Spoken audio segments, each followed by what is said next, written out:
Hello, it's time for my weekly wrap up. It is Sunday, July 23rd. I read 7 books this past week. 4 of them were from the book, while 3 of them were from my Kindle. One of them, actually, one of the Kindle ones, I believe I read the week before last or the week before that. I don't know. But what I do to keep track so that when I'm filming I remember is I put on a little note card, and that one kind of just got muddled up at the bottom of of my rack that I put my books I've read the past week on. So it was not read this past week. I am currently, I want to say, 2 books behind on my reading challenge, which sucks. I am, let me see, where are we at? 2 books behind, yeah. So here we go. First up, though, was one of the Kindle books I read, Chased by the Alpha by Summer Aspen, and this is, did I do this one? I feel like I might have done this one. I feel like I talked about this before, because I was about to say, like, this is like the first and only Omegaverse thing I've ever read that has not to do with fan fiction. I feel like I've said that before. So I might have read it, talked about it before. Either way, I read it at some point. This is what the cover looks like. That's that. Then I read TV Superstars 83 by Ronald W. Lackman, which is a little nonfiction guide to your favorite TV superstars of 1983, like the people from The Dukes of Hazzard and Danny DeVito. Those are the only ones I recognized. I watch a lot of 80s movies. I have not watched a lot of 80s television. But I did read this. I ended up giving it 2 out of 5 stars. It was fun to read for the novelty, if nothing else. I've had it for a while. Yeah, I did finish that. Then I read a John le Carre book. I read The Mission Song by John le Carre. The other book I read by John le Carre I read earlier this month. That was Absolute Friends. I liked Absolute Friends a lot better than I liked The Mission Song. So The Mission Song was about this guy, this young man. He's like 29 or so, and he ends up being chosen as like a translator for these people who are doing something with the Congo. And he starts to realize that what they're doing isn't maybe great, and it was just somehow, like, I thought that the writing would be similar to Absolute Friends at least, but it really wasn't all that similar. There was very much of a voice distinction between the main character in this one and the main character in Absolute Friends, which is, objectively speaking, a sign of like a great writer if they can make characters distinct like that. But unfortunately, I didn't really like this one. I didn't like the voice. I didn't like the writing. And it was less interesting to me than all the espionage spy stuff that had to do with in Absolute Friends. And maybe also like the main character in Absolute Friends more, because this one guy had too much agency. The other guy just kind of bumbled around, which is kind of funny. Overall, though, it wasn't a terrible. No, I gave it 2 out of 5 stars. I thought I gave it 3. I gave it 2.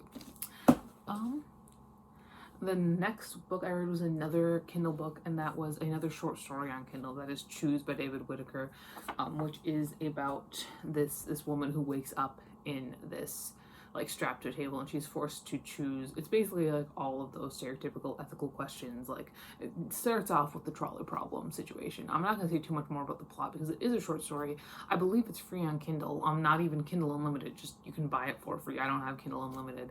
It was fun. I think I liked it better than the other. I think I read a different story by David Whittaker. I think this one was much better. It was a fine story. It worked. I don't remember what I rated it. I should write that down on the note card too when I do that, shouldn't I? Then I read More Bones, which is selected and retold by Ariel North Olson and Howard Schwartz. I wonder if he is related to Alvin Schwartz, who did the Scary Stories Tell in the Dark, because this was really very much a sort of a Walmart version of Scary Stories Tell in the Dark. There's a bunch of various scary stories from various places in the world. There are illustrations. They're kind of creepy, but they're not, as soul-destroying as the ones from Scary Stories Tell in the Dark. It was a fine. Look, this took me literally. I put this in while I was waiting for laundry to be done. In the washer. And that takes 34 minutes, and I was done with this in 25. It's a very quick read. It's for children. I'm giving it 3 out of 5 stars. It was a decent time. It was okay. And then I read another short story on my Kindle, and this one, man, I read my second Chuck Tingle erotic short story, and that was Bisexually Satisfied by My Healthy Work-Life Balance. This man has no business being as good of a writer as he is. It makes me excited for Camp Damascus, which I do own. I said it'll be my next book haul and probably my next TBR too, once I end up finishing this one. I'm not going to say too much about the plot. Like the other one that I read, it's a short story, but then they're all, like, both of them that I've read have had bonus short stories, so you really get two. It was a good time. It did make me absolutely laugh out loud at one point, though. So there's that. And then the last book I read was probably my favorite book of the week. This week was pretty mediocre, if we're being completely honest, when it comes to how much I actually enjoyed the books I was reading. Because what we're looking at now with my TBR is a bunch of stuff that I'm not super passionate about. I know a lot of people will say, like, if you're like, just get rid of books you don't want to read anymore, but I can't do that. I've told myself that I need to finish the book wall, and I will finish the book wall. But this one I read, Houses Without Doors by Peter Straub, who I like to call Stephen King light. Peter Straub and Stephen King are buds. They wrote The Talisman and Black House together. But this is a collection of short stories and novellas.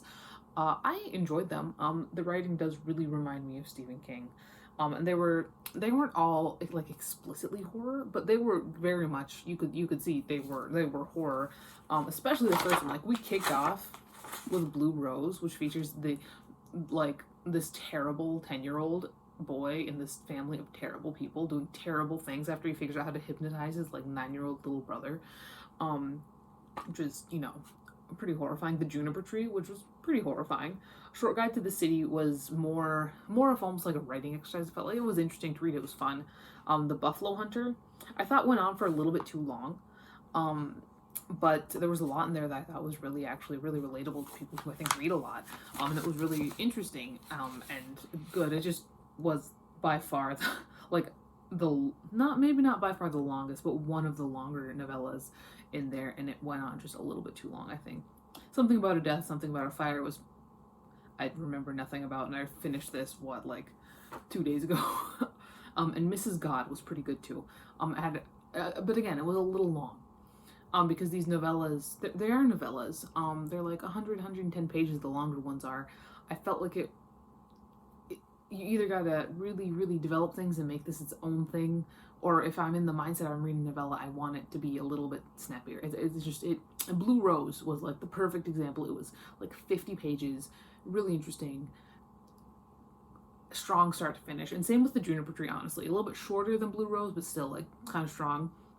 But both the Buffalo Hunter and Mrs. God were both, I felt like they could have been trimmed up a little bit in places, but overall I did enjoy it. I gave it 4 out of 5 stars. I'm excited. I've got a lot of Peter Straub in the book wall, and I'm excited to read more of him. Currently on a trend of, I'm still reading stuff at this point that I'm not super super passionate about. I'm currently reading The Monk of Mocha, or Macha, I want to say Mocha, by Dave Eggers. This is a nonfiction, I believe, almost like novelized version of this young Yemeni American man's life. I know when I worked in the library, this was shelved with the nonfiction. It's okay. The chapters are really short, which on one hand I kind of like, because then short chapters help kind of make you read faster. On the other hand, it makes it so I actually read slower, because what I do when I'm reading, I read a chapter at a time, unless I'm like sitting down in the coffee shop. But this is what I'm currently reading. I should be able to finish it today. I also believe it is actually signed. I don't know how I got this book for free somewhere. I don't remember. But